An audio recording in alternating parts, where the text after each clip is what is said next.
होकर आपकी जीवन को नष्ट कर रहे। दिन गया, रात्रि आई, रात्रि गया, अब पता नहीं दिन पूरा हो कि आज का ना हो। सच्ची बात, बड़ा भयावह है ये मृत्यु लोक। ऐसी कल्पनाएं प्लानिंग हो रही कि लगता है अजर अमर हम हैं। आगे से आगे की 7 पीढ़ी सुख भोगते रहे, इतना व्यवस्था कर ले हम। 7 मिनट का भरोसा नहीं कि जिनके लिए हम 7 पीढ़ी की सोच रहे हैं वो 7 मिनट रहेंगे कि नहीं, या जिससे सोच रहे हैं रहेगा कि नहीं। बड़ा भयावह विषय। तुम्हें भय नहीं लग रहा? माया की तरफ से निर्भय हो तो महाभय को प्राप्त हो जाओगे। भजन की तरफ वृत्ति जोड़ो, फिर निर्भय हो तो परमानंद को प्राप्त हो जाओगे। टरी जाती है आयु रात दिन, रसना प्रेम सहित कही हरि हरि हरि। राधा कानन शरण मना परी। मन से और तन से यदि वृंदावन का सेवन करने का सौभाग्य मिला है, तन से तो वृंदावन वास हो ही रहा है, पर मन से भी करो। कैसे होगा? तो बोले रसना हरि हरि, जिह्वा हरि हरि नाम, राधा राधा राधा, कृष्ण कृष्ण कृष्ण, ये रटना प्रारंभ करो। ना हाथ में माला है, ना मन में मंत्र चल रहा है, ना नाम चल रहा है, असंतुष्टता होती। किसके साथ तुम धोखा कर रहे हो? अपने साथ कर रहे हो। आज कोई टोकने वाला है, कल कोई टोकने वाला नहीं मिलेगा, कोई रोकने वाला नहीं मिलेगा। रौन देगी माया। विश्वास कीजिए, लाखों सर झुकाएंगे, लेकिन चूक जाओगे तो कोई तुम्हारा मुंह नहीं देखना चाहेगा। ध्यान रखना, ये संसार है। सही मार्ग पे चलोगे, भगवत भजन करोगे, बिस्तरे सब जग विमल कीरति, साधु संगति ना टरे। नहीं तो ठेका नहीं लिया संसार ने तुम्हें सर झुकाने का। अगर आज सर झुका रहा हो, नाम जप और सही ढंग से नहीं चलोगे तो कल तुम्हारा कोई चेहरा नहीं देखना चाहेगा। तुम्हारी छवि उठाकर नाली में फेंक दी जाएगी। ये संसार है। होश में भगवान ने तुम्हें केवल विरक्त मार्ग, भगवत मार्ग दिया है भजन करने के लिए। रात दिन तुम्हारी आयु क्षीण हो रही, कमाई कर लो, जाना है प्रभु के पास। यहां की प्लानिंग है केवल धर्म पूर्ति के लिए सोचो, भगवत प्रसन्नता के लिए सोचो। मान जाओ मेरी बात। नहीं, बहुत बहुत इतिहास साक्षी हैं, बस प्लानिंगें ही चलती रहती। मन की मन में ही रह गई, कुछ कर नहीं पाए, और जो मन में रह गई वो आगे जन्म के विस्तार कर दिया। बड़े महापुरुष कह रहे हैं, टरी जाती है आयु रात दिन। रात दिन चला जा रहा है। काल करे सो आज कर, आज करे सो अब, पल में परलय होएगी, बहुरी करोगे कब। भजन के लिए अरे फिर कर लेंगे, और भोगों के लिए, विषय के लिए, प्रपंच के लिए अभी। उल्टा करो, जब भोगों के लिए मन लालायित हो तो आगे के लिए टाल दो। भजन के लिए अभी अभी अभी, इसी समय से। राधा राधा राधा। गही रही मीत रवि सुता को तट, अपनावेगी कुंवरी कृपा करी। श्री हरिवंश प्रसाद स्वामिनी, दय है उर आनंद विपुल भरी। अरे मित्र, तुम परम पावन यमुना के पुलिन पर आ गए हो तो बैठ करके खूब नाम जप करो, नाम कीर्तन करो, प्रभु की लीला गायन करो, तो कुंवरी किशोरी जी ये देख करके तुम्हें अपना लेंगी। जहां स्वामिनी जी ने अपनाया, तुम्हारे हृदय में आनंद स्रोत खुल जाएगा। हरिवंश प्रसाद से स्वामिनी जी तुम्हें अपने चरणारविंद का परम सुख प्रदान करेंगी। स्वामिनी जी के चरणों से प्रेम रस धारा बहती रहती है। आचार्य प्रसाद से, गुरुदेव प्रसाद से स्वामिनी जी कृपा करेंगी, संबंध का निर्वाह करती हैं। वो आपके हृदय में प्रेम जागृत कर देंगी। निर्दूषित करिवास रसिक जन, सदा संगरमी दृढ़ व्रत यह धरी। निर्दूषित, अगर हमारे अंदर रहनी दूषित रही तो धाम में रहते हुए अंतिम समय यहां शरीर छूटे कल्याण हो जाएगा, पर प्रिया प्रीतम के समीप पहुंचना, उनकी नित्य सेवा में पहुंचना ये दुर्लभ हो जाएगा। कह रहे हैं कि कृपा से तुम्हें लाडली जी ने वृंदावन धाम का अगर वास दिया है तो रसिकों का संग भी दिया, तो निर्दूषित वास करो। निर्दूषित, हमसे कोई अपराध न बन जाए, हमसे कोई दोष न बन जाए। वैसे ये व्यवहार शून्य देश है, ये प्रेम मार्ग के पथिकों का है। यहां केवल प्रिया प्रीतम की प्राप्ति का लक्ष्य लेके आया जाता है, यहां केवल प्रिया प्रीतम की प्राप्ति का ही साधन किया जाता है, यहां केवल प्रिया प्रीतम अपने मानने वालों का ये देश है, अन्य कोई वृत्ति ही नहीं।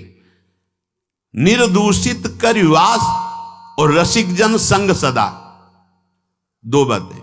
अगर वृंदावन का वास मिला है तो निर्दूषित वास करो, कोई आपसे अपराध न बने, कोई दोष न बने, और सदैव रसिक जनों के संग में रहो, उनकी आज्ञा में रहो। तो ये दृढ़ व्रत क्या करेगा? प्रिया प्रीतम का संग प्रदान कर देगा। यह है साधन। वृंदावन का आश्रय वास स्वीकार किया, रसिक जनों का संग, तो अभंग प्रेम रंग प्रदान करने वाले प्रिया प्रीतम का संग प्राप्त हो जाएगा।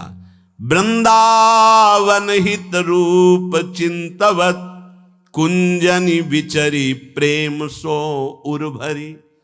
जहां आपके हृदय में एक बार प्रिया प्रीतम प्रकाशित हुए, ये कुंज निकुंजे इसी दृष्टि से आपको दिखाई देने लगेंगी, नवीन नवीन लीला रस में डूबे रहेंगे।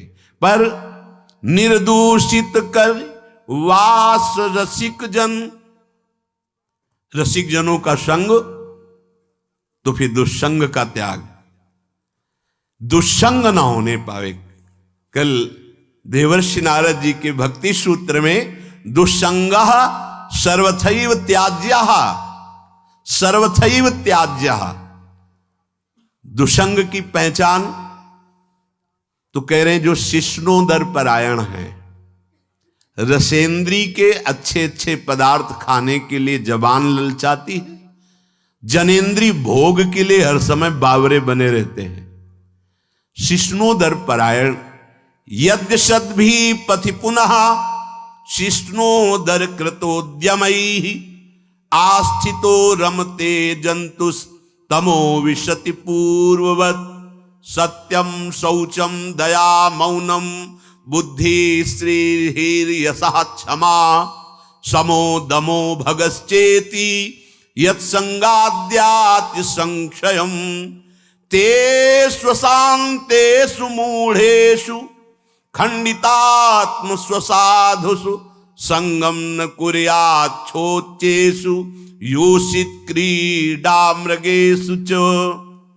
जो मनुष्य संभोग प्रिय है और रसेंद्री के भोग पदार्थों से प्रियता रखता है, ऐसे नीच पुरुष का संग नहीं करना चाहिए।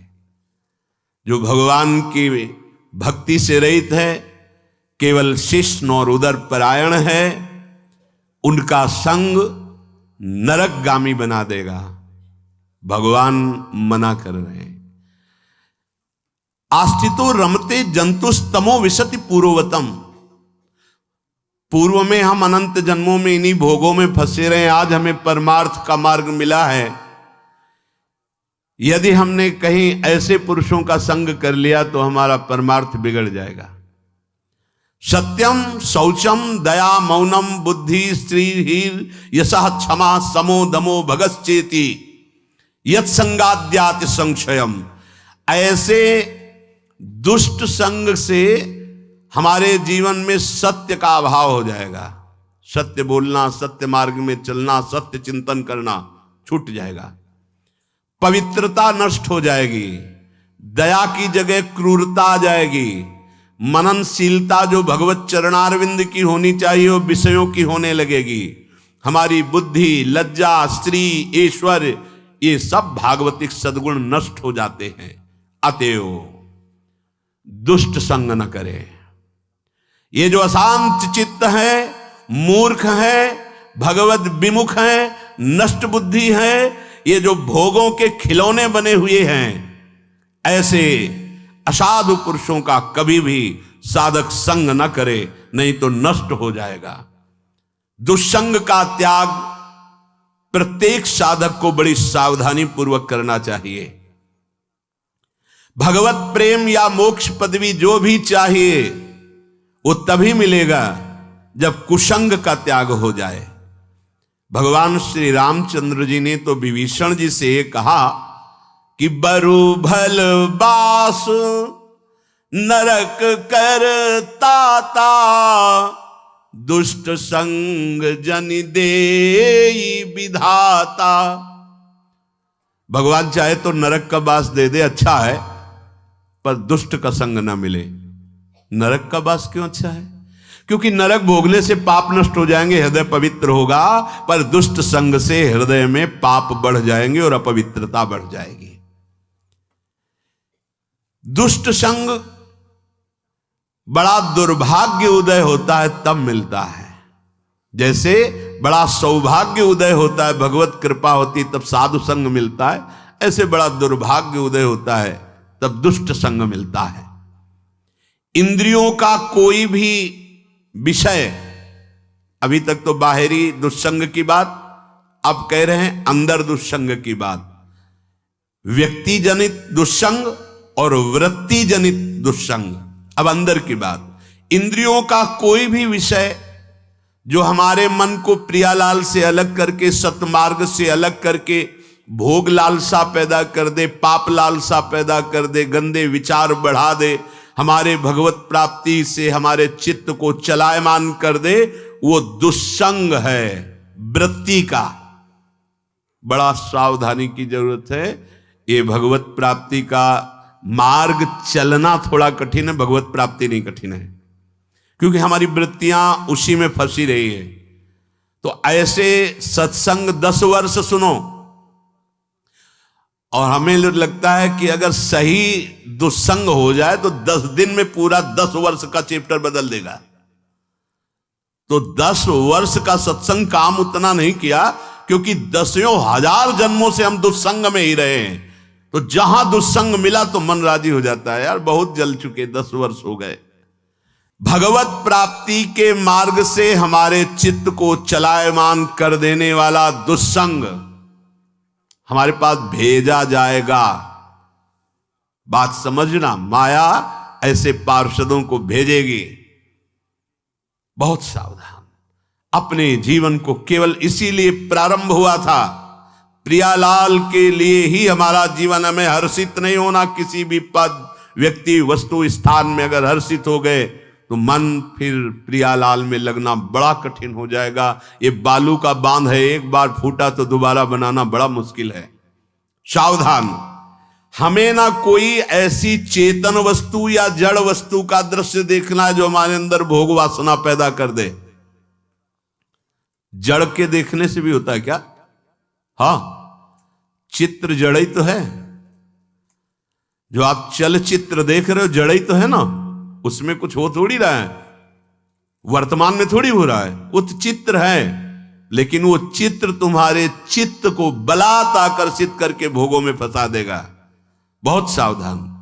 ना कोई चैतन्य वस्तु। संगम त्यजेत मिथुन व्रति नाम मोक्षो। मैथुन धर्म से युक्त किसी भी प्राणी पर दृष्टि जाए तत्काल मानसिक प्रणाम करके हटा लीजिए। दोबारा दृष्टि गई तो पतित हो जाओगे, संकल्प विकल्प होने लगेगा। इसीलिए साधक अपनी दृष्टि पर शासन रखता है। ये उचक्का की तरह ऐसे ऐसे चलना साधकों का स्वभाव नहीं होता। बावरों की तरह ऐसे ऐसे देखना, गर्दन इधर, ग्रीवा झुकी हुई है, आगे का मार्ग देख रहे हैं, नाम निरंतर चल रहा है। किसी से बात कर रहे हैं अगर तो भगवत वार्ता कर रहे हैं, चेहरा देखना जरूरी नहीं, चाहे स्त्री हो चाहे पुरुष हो। जब आपको पता है कि हमारे पूज्य जन है तो हम उनका दर्शन करते, नहीं तो चरणों तक सीमित है।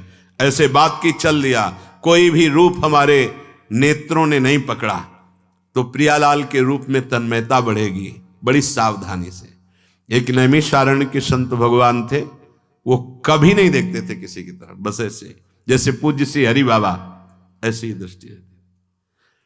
अगर वो बात करते तो उड़िया बाबा की तरफ देखकर बात करते थे, अन्यथा